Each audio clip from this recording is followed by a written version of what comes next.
நமக்கு தெரியாத எந்த ஒரு விஷயத்தை பற்றியும் விமர்சனம் செய்வது, அடுத்தவர்களிடம் அதை பற்றி தவறாக பேசுவது சரியான செயல்தானா?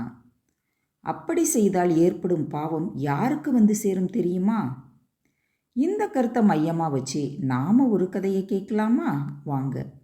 அனைவருக்கும் வணக்கம். நான் உங்கள் அகிலா. இது கதை கேட்கும் நேரம். ஒரு ஊரில் ஒரு ராஜா இருந்தார். அவருக்கு தன்னோட கையால் உணவு சமைத்து அதை தன்னோட அமைச்சர்களுக்கு பரிமாறணும் அப்படிங்கிற ஆசை இருந்தது. அவரும் ஒரு நாள் தன் கையாலே சாப்பாட்டை சமைத்து அதை எடுத்து போய்கிட்டு இருந்தார். அப்போது வானத்தில் கழுகு ஒன்று அதனோட காலில் பாம்பை எடுத்துக்கிட்டு பறந்து போய்கிட்டு இருந்தது. அப்போது அந்த பாம்பினோட விஷத்தின் ஒரு துளி அந்த உணவில் விழுந்துருச்சு.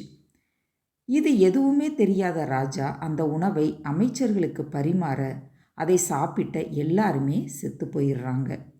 இதை கவனிச்சுக்கிட்டே இருந்த சித்திரகுப்தன் யமதர்மன் கிட்ட இந்த பாவ கணக்கை யார் மீது எழுதுவது அப்படின்னு கேட்குறாரு. மன்னர் மீது எழுத வேண்டுமா, கழுகின் மீது எழுத வேண்டுமா, பாம்பின் மீது எழுத வேண்டுமா, இல்லை அமைச்சர்கள் மீது எழுதணுமா அப்படின்னு கேட்குறாரு. அதற்கு யமதர்மன் சித்திரகுப்தன் கிட்ட கொஞ்சம் பொறுமையாக இரு அப்படின்னு சொல்கிறாரு. ராஜா தான் செய்த பாவத்திற்கு பரிகாரமாய் நினச்சி ஊரில் ஒரு அன்னச்சத்திரம் ஆரம்பித்து இலவசமாக எல்லாருக்குமே சாப்பாடு போட்டுக்கிட்டு இருந்தார். அப்போது அந்த ஊருக்கு வந்த சாதுக்கள் சிலர் அங்கே இருந்த பாட்டிக்கிட்ட ராஜாவுடைய அன்னச்சத்திரம் எங்கே இருக்குது அப்படின்னு வழி கேட்டாங்க.